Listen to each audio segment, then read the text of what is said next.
y agradecemos que haya aceptado esta invitación, José Antonio Camposano, presidente del directorio de la Corporación de Gremios Exportadores Cordex.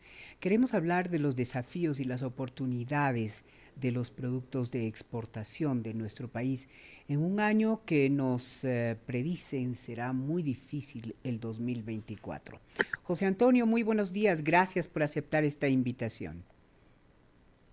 Muchísimas gracias por la invitación, Jimena. Buenos días a quienes nos escuchan a través de Ecos Today Radio esta mañana.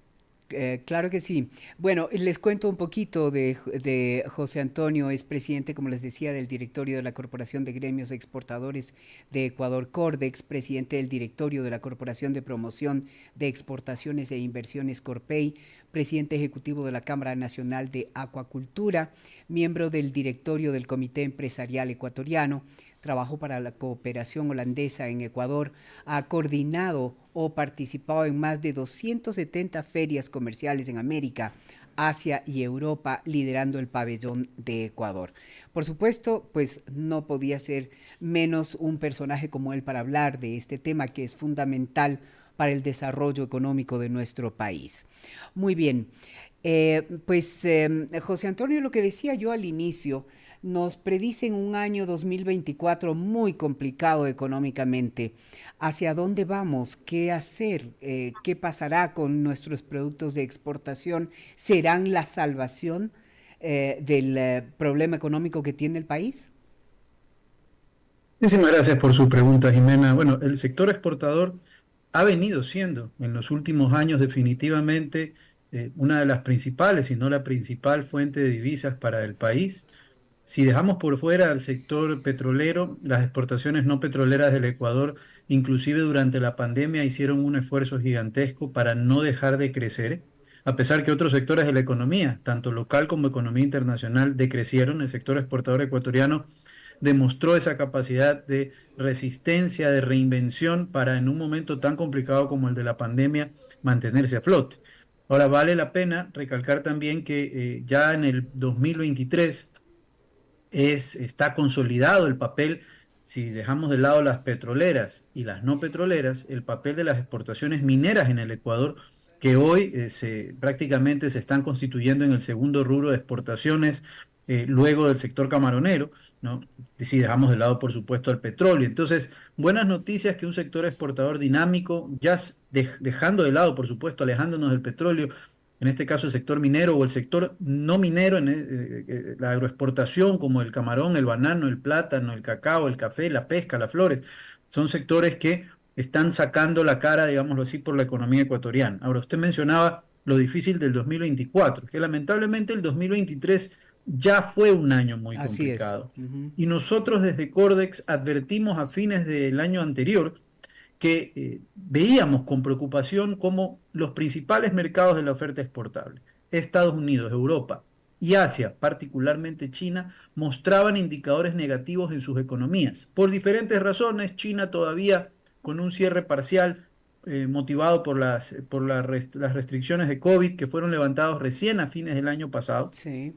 y que han demostrado haber sido levantados, digamos, tardíamente en materia económica. No vamos a cuestionar la decisión de China de precautelar la seguridad de sus ciudadanos, la salud de los ciudadanos, pero lo cierto es que le pasó factura a China en materia económica porque muchos negocios medianos no pudieron sobrevivir a las políticas restrictivas, a los cierres, a las restricciones, a los confinamientos.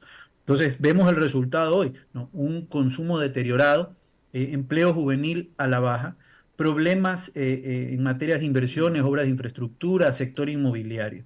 En el caso europeo, costos energéticos, que también lo viven los Estados Unidos, que están encareciendo el sostener inventarios de productos congelados, como por ejemplo el brócoli ecuatoriano, el Sí. camarón ecuatoriano, ciertos productos de la pesca, que el momento en que usted tiene un costo de energía más alto, tiene que pedirle al exportador, sabes que no te voy a comprar los volúmenes que te venía comprando porque el costo de energía de sostener esos inventarios en Europa está muy alto.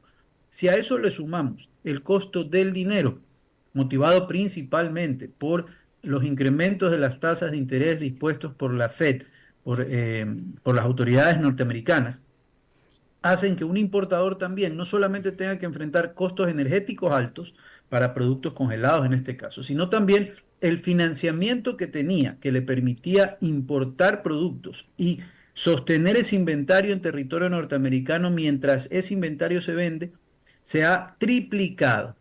Si a eso le sumamos, imagínense el siguiente componente, mercados con consumo deteriorado. Solamente en los Estados Unidos, una caída del 12% en consumos de productos del mar, generada por un índice inflacionario nunca antes visto.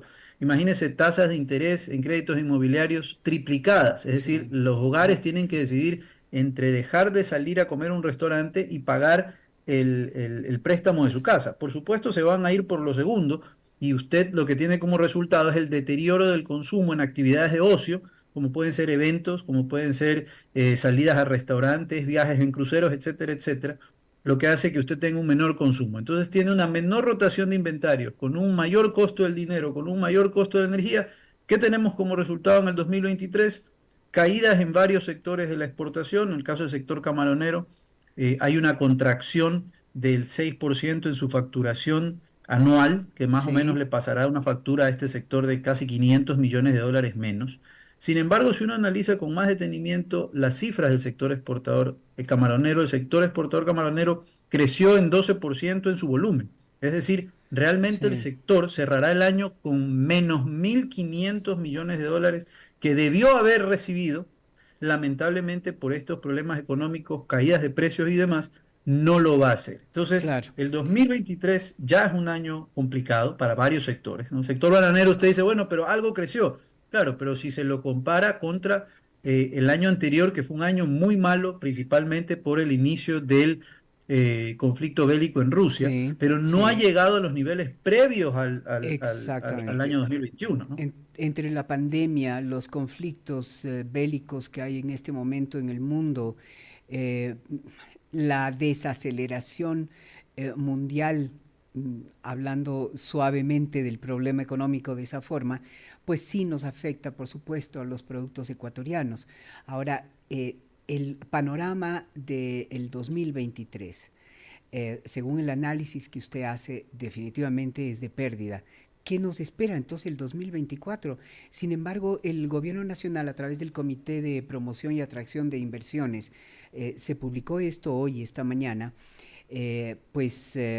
aprobó 3 contratos de inversión por un monto total de 67.5 millones que supuestamente generarán 1.665 plazas de empleo vinculadas justamente a los sectores productivos de acuacultura y manufactura en Santa Elena, Guayas y Tungurahua. ¿Qué implicación tiene eso? Pero que efectivamente hay inversiones que deben realizarse, ¿no? Es decir, las empresas, especialmente las empresas del sector exportador, no pueden quedarse estáticos porque lamentablemente, digamos, para nosotros como exportadores competimos con el resto del mundo y el momento en que dejamos de ejecutar inversiones o procesos de mejora permanente, lo que tenemos como resultado es que somos desplazados por nuestra competencia. A diferencia de otros países, hay que recordar que el Ecuador exportador trabaja con el dólar, ¿no? Y no tenemos la posibilidad por la vía de una moneda local, a través de las devaluaciones, generar falsa competitividad, porque eso es lo que se hace, pero otros países así lo hacen, devalúan su moneda y generan una contracción de la estructura de costos que los vuelve más competitivos, aunque sea de manera momentánea hasta que la inflación les pasa factura.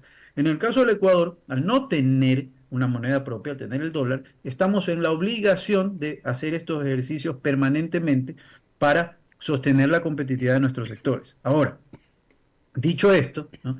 El Ecuador, si bien es cierto, toda inversión es bienvenida, todo suma, Sí. nosotros debemos plantearnos como meta hablar de Pero José inversiones. Antonio, qué pena le interrumpo. Me viene esta pregunta pues absolutamente necesaria. Esos 67.5 millones, ¿es muy poco? Gracias por su pregunta, porque eso iba. En Ecuador tenemos que plantearnos hablar de inversiones por centenas o por miles de millones, ¿no? Hablar de 67 millones, como le digo, todo va a sumar, ¿no? Pero 67 millones de dólares no es una cifra que merece el Ecuador ser celebrada, si bien qué bueno que se invierta, ¿no? Pero si nos comparamos solamente con nuestros vecinos, ¿no? Que reciben miles de millones de dólares en inversión extranjera y nacional, ¿no? Permanentemente, 67 millones, así usted no lo anualice ¿no? A casi 800 al año, vea, no es ni la décima parte de lo que Exacto. reciben Colombia o Perú. Entonces, Ecuador tiene que congratularse cuando empecemos a hablar de centenas de millones semanales en inversiones, etcétera, etcétera, que no se lo podemos exigir hoy al gobierno nacional porque no es responsable de la situación económica en la que está el país, pero sí es responsable de brindar seguridad jurídica, sí es responsable, por ejemplo, de brindar seguridad ciudadana, garantizar seguridad ciudadana. Mire, esta mañana a las 4:30 de la mañana yo amanecí con la noticia que 26 embarcaciones asaltaron a un convoy del sector camaronero, llevándose 5 camiones de camarón. Es decir, cuando usted en el Golfo de Guayaquil, ¿no?, es asaltado por 26 embarcaciones y Sí. la Marina no aparece con una embarcación, ¿no? Es muy difícil que vayamos a hablar de centenas de millones de dólares en inversiones, ¿no? Porque el país es un país no viable en materia de seguridad para atraer inversiones a esos volúmenes. Entonces, una vez más, 67 millones, bien, es una de esas empresas del sector camaronero que está haciendo una inversión que ya tenía prevista hacer, que la tiene que hacer, ¿no? Vamos a generar 1.000 plazas de trabajo, pero la ciudadanía está pidiendo centenas de miles de plazas de Así empleo, es. no 1.000 plazas de Mm. trabajo, ¿no? Entonces, yo creo que vale la pena la noticia, pero tenemos que ser realistas. Es insuficiente, ¿no? Y volviendo a su pregunta original, ¿no? ¿Qué sucede en el 2024? ¿Qué debería suceder? Bueno, lo primero nos tenemos que preparar como sector productivo, especialmente aquellos que pueden hacer las inversiones, que son los famosos grandes pagadores de impuestos o grandes contribuyentes, que a partir de enero vamos a tener que pagar una autorretención mensual, es decir, regresa al anticipo al impuesto a la renta, que sí o sí, se nos diga lo contrario, le resta liquidez al sector empresarial. Aquel que tenía retención en la fuente no, porque efectivamente está reemplazando esa retención a la fuente, lo que hace mucha lógica para temas de control tributario, pero al sector exportador, que no tenía figura de retención, se le está creando una retención mensual, es decir, se le está extrayendo liquidez que va a tener que entregar al sector público, que va a tener que dejar de destinar a su operación normal como actividad exportadora, porque lamentablemente las finanzas públicas no ayudan. Eso es una realidad también, no es culpa de este gobierno. Entonces, se plantea difícil el escenario por las condiciones externas que le menciono, por este lamentablemente golpe que la actividad exportadora particularmente recibió con esta reforma tributaria, ¿no? En algunos casos incluso la tasa que se calcularía casi duplicaría el valor que normalmente paga un exportador, que es el último eslabón de la cadena, y que muchos de los productos nuestros que son agroexportables de cadenas básicas, de cadenas primarias, no hay mayor valor agregado, no tienen mucho margen, lo que tienen es mucho volumen. Entonces, si usted les crea un margen del 1,5%, les está casi duplicando el impuesto que pagan normalmente en abril una vez por año. Entonces, ¿qué queda por hacer también? En materia de acuerdos comerciales, la Asamblea Nacional tiene el enorme reto de aprobar o ratificar el acuerdo comercial negociado con China, bien negociado, porque Sí. es evidente que lo que se logró ahí, eso fue una de las buenas cosas que se hicieron en la administración pasada, fue una buena negociación que cuidó nuestras manufacturas, dejando por fuera algunas subpartidas. Ese acuerdo deja por fuera más subpartidas de sectores sensibles que los otros 3 acuerdos negociados por China en la región latinoamericana. Eso es importante que la ciudadanía lo sepa, porque se tomó mucho cuidado de aquellos sectores sensibles. ¿Y cuál fue el costo a pagar? Porque evidentemente China es un buen negociador. Bueno, que el camarón y el banano ecuatoriano se desgraven a cero, sí, pero en 10 años. Es decir, no es una desgrabación inmediata, Mm. pero estamos conscientes que ese fue el precio a pagar, es decir, que nuestros productos de estrella en China no se desgraven de inmediato, como contrapartida a que China accedió a dejar por fuera un sinnúmero importante de sus partidas y exclusiones y demás, y mayores tiempos de exclusión para sectores vulnerables. Entonces, que hoy la ciudadanía tenga claro que es un acuerdo que se negoció bien, que no va a afectar, por ahí leí una noticia que decía, es que China sin acuerdo igual llega. Correcto, pues señores. Entonces, si China sin acuerdo igual va a llegar, ¿por qué no permitirle a productos que necesitan esa reducción arancelaria, como el banano que hoy paga 10%, u otros productos de la canasta agroexportadora, acceder al mercado más grande del mundo, que le permitió al sector camaronero duplicar su tamaño, ¿no? Y generar más de 40.000 plazas de empleo directas están directamente relacionadas con ese mercado particular. Entonces, ahí tenemos una agenda, ¿no? El tema del acuerdo con China, la ratificación del acuerdo con Corea, la negociación que iniciará pronto del acuerdo con Canadá, Sí, Importante también sí. para nuestra oferta exportable. Eso en materia de agenda comercial. Y para terminar la idea, lo segundo, la agenda interna. Es una agenda interna que propusimos a los pocos días que el presidente Noboa se instaló en Carondelet desde Cordex. Lo hicimos en rueda de prensa en la ciudad de Quito. Hicimos llegar el comunicado al señor presidente y a la ministra García. Nos reunimos con ella inmediatamente para hacerle esa presentación. ¿Y qué le pide el sector exportador al presidente Noboa? Lo primero, seguridad. Acciones de seguridad que tienen que ser contundentes e inmediatas. Si falta uno de los dos, no somos eficientes. Tiene que ser contundente la lucha contra el crimen y segundo, tiene que ser inmediato. Esto no puede esperar más. Y lo segundo, una agenda interna, en la que habrá que discutir, por supuesto, para bajar los costos de producción, para hacer más eficientes a las cadenas productivas exportadoras. Porque los acuerdos comerciales se aprovechan si usted llega al mercado de destino con un precio competitivo.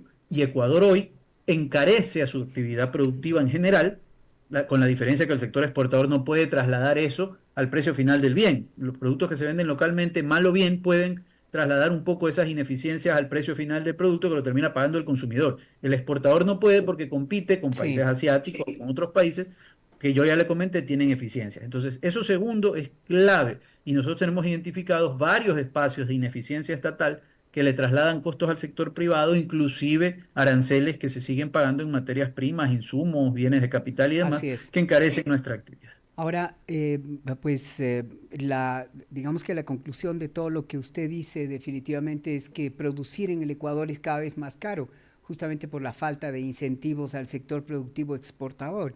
Ahora, esta reforma tributaria que lo que hace es afectar más, ¿qué debería pasar entonces? Si, digámoslo de manera coloquial, si es solamente unos pañitos tibios en este momento para solucionar lo que va a hacer falta el próximo año, ¿qué es lo que se debió haber hecho o qué es lo que se debe hacer verdaderamente desde la política pública para incentivar justamente la productividad? Nosotros hicimos varias propuestas. Por ejemplo, una de ellas es que al sector exportador se le cargan 200 millones de dólares anuales en costos asociados a la inseguridad.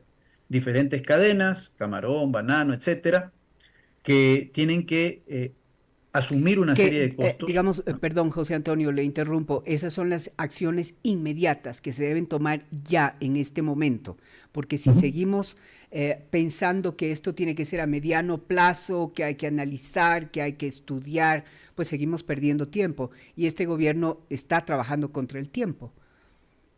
Correcto, correcto. El tema de seguridad, como yo le decía, le agrega 200 millones de dólares anuales en costos al sector exportador, en custodias físicas en los predios donde producimos. Recuerde que la oferta exportable nacional, en su gran mayoría agroexportadora, porque el 80% de nuestra exportación es agroexportador, de la oferta no petrolera, no minera, por supuesto, se encuentra en zonas rurales. Si en las ciudades tenemos problemas de presencia policial, no se diga en las zonas rurales donde prácticamente hay ausencia total de la fuerza pública. Entonces, a usted le toca en sus predios, ya sea esta una finca de banano, de plátano, de cacao, de camarón, tener guardias privados, como que fueran ciudadelas, estas que vemos en las ciudades, ¿no? Que Ujú. al momento de entrar le piden identificación, etcétera, etcétera. Bueno, Esa lo es una mismo sucede en inversión muy Sede, grande.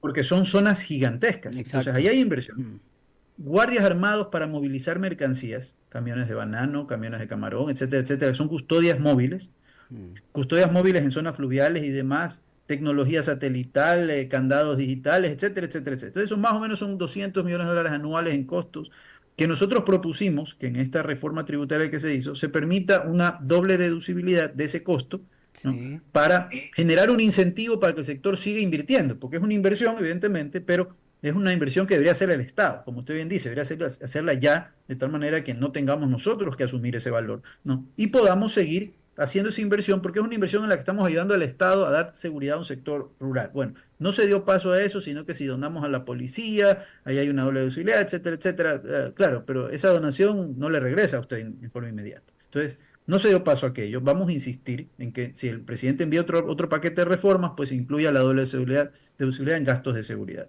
Pero ¿qué debería hacerse? Porque como usted bien decía, esta reforma, digamos, fue una serie de pañitos tibios para un paciente que está enfermo de gravedad. Bueno, lo cierto es que el Ecuador tiene un gasto gigantesco en materia de subsidios, ¿no? Y mire que lo decimos nosotros como sector camaronero puntualmente, que en algún momento tuvimos un precio diferenciado al diésel y lo defendíamos porque decíamos, bueno, ese precio diferenciado al diésel o ese diésel utilizado, ¿no? Cada vez se utiliza menos diésel para producir una libra de camarón, porque tomamos esa política como una política de incentivo y es innegable que el crecimiento del sector al 15% anual de volumen significaba que había menos diésel utilizado por más libras de camarón. Es decir, se hacía más eficiente el uso del combustible como contraparte a ese incentivo que dio el Estado. Bueno, el Sí. Estado lo quitó, pero lamentablemente eso es primero era un subsidio productivo, es decir, le generaba empleo, le generaba renta, le generaba demás el 3% del total del problema. Entonces, lo que se tiene que hacer es efectivamente una focalización de subsidios, aquellos, y yo el primero que lo cuestionaba, porque un ciudadano como yo debo tener el beneficio del subsidio al combustible del vehículo que yo manejo, si yo no estoy directamente ligado a la generación de empleo como lo puede ser una finca bananera o una finca camaronera, etcétera, etcétera.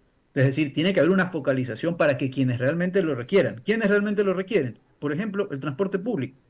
¿Quiénes pudieran requerirlo también? El transporte de mercancías, si es que eso puede generar una ola inflacionaria importante. Entonces, ahí el Estado tiene la posibilidad, que políticamente es complicado, sí, pero es momento en que este país empezamos a debatir esas Mm. cosas, porque es insostenible un modelo en el que usted gasta más de 3.000 millones de dólares en subsidios y busca cuánta más renta le puede sacar al sector privado, ya sea a esta empresas o personas. Entonces, ahí hay una acción durísima presidente pudiera pasar a la historia como ser el presidente que resuelva todos estos problemas. Y como contrapartida, por ejemplo, decirle, vean, ciudadanos, yo les voy a quitar el subsidio al combustible extra, pero voy a Ujú. eliminar pues todas esas cargas tributarias a los Claro. vehículos que hacen que un ciudadano, una familia de clase media, pague dos vehículos en lugar de uno porque uno se lo paga al concesionario y otro se lo paga al Estado ecuatoriano por la vía de los tributos que están cargando el día de hoy. Entonces, esas son las cosas que deforman la economía. Las políticas de fijación de precios, por ejemplo, ¿no? Que se determinan políticamente en una serie, una gama de productos, ¿no? Algunos ya no deberían fijarse, ¿no? Por ejemplo, casos como el de la soya. Ecuador produce soya para consumo nacional de 3 días, pero le obligan a todo el sector industrial, ¿no? A comprar esa soya 80% más cara que cualquier producto importado, ¿no? Previo a que se le permita importar soya para el uso de los 362 días que restan del año. Entonces, tenemos esas políticas que son totalmente ineficientes en el Ecuador, que esas son las cosas profundas que se deben discutir para ir solucionando esta economía deformada y que el sector privado tenga una economía más amigable y el Estado cuente con recursos para atender lo que se requiere, Sí, seguridad, salud, educación, y así no es. quemándolo en el combustible cuando salimos a dar la vuelta a la cuadra. Así es. Ahora, ¿qué pasa con la devolución de tributos al comercio exterior? Que eso es de ley. ¿Qué está pasando? Sí, lamentablemente el drawback que está considerado en la ley no ha sido respetado por ningún gobierno. Esto no es una crítica al presidente Noboa porque él acaba de llegar, él como perteneciente a una familia exportadora sabe que el Estado no da drawback, evidentemente no tiene los recursos para darlo, pero si empezamos a corregir estas, digamos, estas ineficiencias estatales y el Estado puede contar con recursos, si pudiera cumplir lo que manda la ley y es generar este mecanismo de fomento a la actividad exportadora, que es el drawback, que está reconocido por la Organización Mundial de Comercio, Sí. que lo otorgan países competidores como Perú. Es un drawback automático, es decir, lo que se hace es devolver los tributos que se han pagado a lo largo de la cadena de valor con el objetivo de que esos tributos no formen parte de la estructura de costos del sector exportador. En pocas palabras, no exportar impuestos. Lamentablemente eso no se ha cumplido. La ministra García nos ha dicho que está en la mira del señor presidente, no en este año, pero sí quiere ya dejarlo diseñado para que se institucionalice y una vez que el Estado cuente con los recursos se pueda ejecutar. Eso realmente sí le daría un impulso a la actividad exportadora, que como le digo una vez más, al ser una actividad exportadora que trabaja en dólares, cuando los Estados Unidos suben el valor de su moneda o los otros países por un asunto especulativo adquieren muchos más dólares, haciendo que éste suba en su precio, el valor de esa moneda se encarezca, nuestros costos automáticamente se encarecen. Y nosotros en Ecuador no hemos hecho absolutamente nada, casi que no, por respirar Exacto. estamos empezando a pagar más, nos volvemos más caros. Entonces, Ujú. son mecanismos necesarios para hacer crecer las exportaciones, que una vez más, si usted recordará, si hubiéramos tenido esta conversación hace 20 años, hubiéramos hablado de los mismos productos, banano, camarón, cacao, flores, Mm. pesca, y han pasado 20 años y seguimos exportando lo mismo. Qué bueno que esos sectores se han mantenido, han crecido como el camarón, como el banano, como el cacao, que ha tenido un muy buen año hoy por un asunto puntual de precios en este caso, pero la ciudadanía quisiera ver nuevos productos Nuevos como por ejemplo la productos. minería, Mm. que no despega por asuntos estatales, como por ejemplo el tema de la licenciamiento ambiental. Estamos presos de un licenciamiento ambiental que no permite que la minería en el Ecuador despegue, cuando Ecuador tiene dentro de los 3 yacimientos más importantes de cobre en el mundo, y así muchos otros, ¿no? Entonces tenemos riqueza que pudiéramos explotar, que vaya dirigida a generar empleo y bienestar en el país, y estamos sentados sobre esa riqueza y pareciera que no tuviéramos necesidades porque no se nota acción, no digo de este gobierno, sino como Estado no le hemos dado la atención que requiere. Así es. Ahora, definitivamente abrir nuevos mercados es muy importante, pero si no tenemos la capacidad de proveer lo que el nuevo mercado requiere, ¿cómo podemos intentar hacerlo? Sí, en definitiva, es un trabajo que va en paralelo, ¿no? Y eso nosotros lo criticamos, por ejemplo, en la administración del presidente Lazo, que si bien la agenda comercial que se impulsó desde Cordex, mirar a Asia, no se había mirado a Asia nunca, ¿no? Con China no se pensaba en negociar, negociamos con China, negociamos con Corea, negociamos buenos acuerdos, sin embargo, la agenda interna, es decir, la de los costos de producción, la de la eficiencia de los servicios públicos, mire que es un lenguaje empresarial diferente el que se ha hablado en muchas ocasiones, ¿no? Cuando usted dice, bueno, es que el sector privado solo pide que se reduzca el Estado, ¿no? No, no, no, no, no. Nosotros no pedíamos, no se entienda eso. Nosotros pedíamos que se reduzca el Estado ineficiente, pero el Estado necesario, por darle un ejemplo, Agrocalidad, es una agencia que certifica la calidad de los productos agroexportables, o la Secretaría de Calidad y Inocuidad, que certifica lo mismo que Agrocalidad, pero para productos pesqueros y acuícolas. Si esas agencias no cuentan con los presupuestos mínimos para operar, usted le está dando un golpe mortal al sector exportador, porque es una agencia que tiene que certificar cada embarque que usted envía. Si esa agencia por problemas de recursos no tiene el personal suficiente y en vez de emitir un certificado de manera automática en pocas horas o minutos, se toma como nosotros sí lo hemos medido, 7, 8, 12, hasta 15 días en la emisión de un certificado sanitario, esos 15 días le agregan unos costos interminables al sector exportador. Entonces, hay que fortalecer al sector público, sí, en las áreas que se requiere y donde debe haber eficiencia. Donde no hay eficiencia, donde no se crea valor, esas son áreas que deben cerrar. Pero mire cómo cambia el lenguaje. No se trata de eliminar al Estado, se trata de hacerlo eficiente donde le compete, y donde el Estado no debe estar, el Estado debe salir. Entonces, esos son los debates que esperamos se den con el presidente Noboa. Por Sabemos que tiene un supuesto. equipo de profesionales. Ojalá así se haga porque es una enorme oportunidad en un gobierno que, como usted dice, tiene poquísimo tiempo, pero creemos que tiene el capital político para generar estos cambios en el país que el sector exportador, muy respetuosamente, pero muy enérgicamente, ha planteado sobre la mesa al señor Así presidente. es, tenemos productos, digamos, históricamente conocidos de exportación, pero también tenemos muchos productos más que pueden ser exportables y que pues lo que necesita es ese incentivo en todo sentido y la eficiencia justamente del Estado para poder lograrlo. Pues José Antonio, yo sé que tiene una agenda complicada el día de hoy, así es que quiero agradecerle muchísimo por haber estado con nosotros esta mañana y hablarnos así tan claramente de lo que está pasando y los desafíos que tiene el sector exportador para el año 2024. Pues lo único que queda es definitivamente desearnos que seamos más resilientes de lo que ya somos los ecuatorianos para poder salir adelante y que el sector exportador definitivamente siga siendo el puntal importante que es de la economía ecuatoriana. No, muchísimas gracias. Yo creo que vale la pena notar que si bien hemos mencionado las dificultades del 2023, lo que se nos plantea en el 2024, yo creo que vale una buena noticia que se me estaba pasando, que es de interés de la ciudadanía.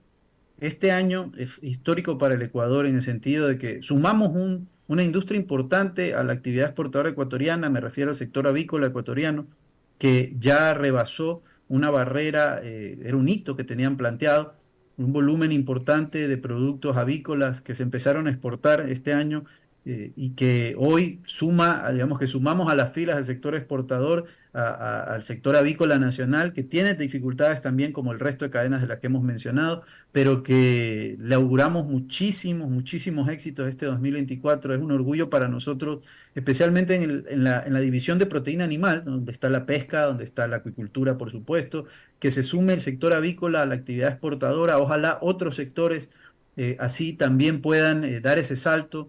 porque la economía ecuatoriana de 17 y poco más millones de habitantes, pues no da para llevar a escalas negocios que realmente generen decenas de miles de plazas de empleo, que es lo que al final espera la gente que le digamos, ¿no? Entonces, cuando usted le abre la puerta a la actividad exportadora a empresas de nuestro país, está haciendo patria porque en ese momento le está dando la oportunidad de acceder a mercados más grandes y por tanto virarse y decir, necesito más gente, necesito más manos ecuatorianas para estos productos. Así que mi felicitación al sector avicultor representado en CONAVE, que este año rompió con ese hito y que en el 2024 sea noticia, como el resto de sectores de los que hemos hablado, que yo creo que llevamos décadas hablando de ellos y que extrañamos tener estos colegas nuevos que se sumen a la actividad exportadora y le den buenas noticias a los ecuatorianos en este año que viene. Así que muchísimas gracias nuevamente por su invitación, Jimena, y a todo el equipo de ECOS que nos ha atendido esta mañana. A usted, José Antonio, un feliz año. De todas maneras, esperamos que sea promisorio y que tenga un verdadero crecimiento como esperamos, a pesar de todas las predicciones que tenemos. Un abrazo grande. Estaremos nuevamente buscándolo porque me parece que estos temas hay que seguir hablándolos, de hacer un análisis a medida que pasa el año 2024, a ver cómo funciona todo. Gracias, muy amable. Muchas gracias. Muy bien, estamos en Ecos Today Radio, vamos a una pausa, pero antes, comer sano y delicioso con Protein es posible. Prueba el